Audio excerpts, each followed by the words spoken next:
ITR का refund आने में कितना वक्त लग सकता है, बड़े रिफंड में देरी क्यों होती है और किन वजह से आपका रिफंड कम हो सकता है या फिर बिल्कुल नहीं मिलेगा। अगर आपके मन में भी यही सवाल है तो इस वीडियो में आपके हर सवाल का जवाब मिलने वाला है। नमस्कार, मैं प्रिया श्रीवास्तव और आप देख रहे हैं न्यूज़ 18। आईटीआर भरे 15 दिन से ज़्यादा हो गए हैं लेकिन अभी तक रिफंड आपके खाते में नहीं आया तो घबराने की ज़रूरत नहीं है, क्योंकि रिफंड में देरी का मतलब हमेशा ये नहीं होता कि आपका पैसा अटक गया है, बल्कि रिफंड में देरी या रिफंड नहीं आने के कुछ अहम कारण हैं। इस बीच सबसे पहले समझते हैं कि आईटीआर भरने के बाद रिफंड की प्रक्रिया कैसे चलती है। आईटीआर फाइल करने के बाद आयकर विभाग अपने रिटर्न और इससे जुड़े दस्तावेजों की जांच करता है। रिटर्न प्रोसेस होने के बाद अगर आपके द्वारा जमा किया गया टैक्स आपकी वास्तविक टैक्स देनदारी से ज़्यादा है तो आपको रिफंड मिलता है। आमतौर पर छोटे रिफंड जल्दी प्रोसेस हो जाते हैं। टैक्स एक्सपर्ट के मुताबिक अगर रिफंड की रकम करीब 15 से 20 हज़ार रुपये है तो कई मामलों में 20 दिन से आसपास पैसा खाते में आ सकता है।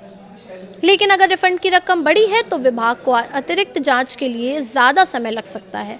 ऐसे मामलों में आपके दस्तावेजों और टैक्स क्रेडिट की दोबारा जांच हो सकती है और अगर कोई गड़बड़ी मिलती है तो विभाग की तरफ से नोटिस भी आ सकता है।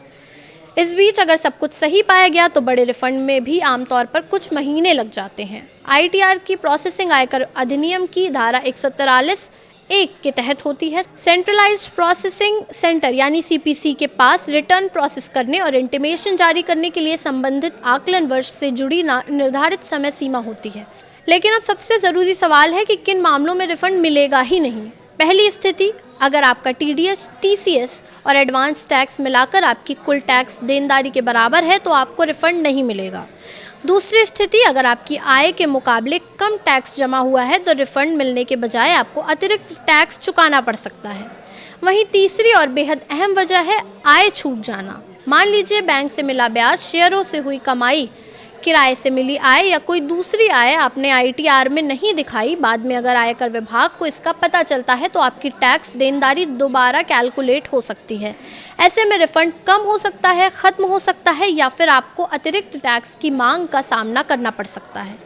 चौथी वजह है गलत डिडक्शन या छूट का दावा। अगर आपने ऐसी कटौती या टैक्स छूट का दावा कर दिया जो आपकी स्थिति में लागू नहीं होती तो विभाग उस दावे को हटाकर टैक्स की दोबारा गणना कर सकता है। पांचवी वजह है फॉर्म 26AS या AIS में टीडीएस का रिकॉर्ड नहीं दिखना।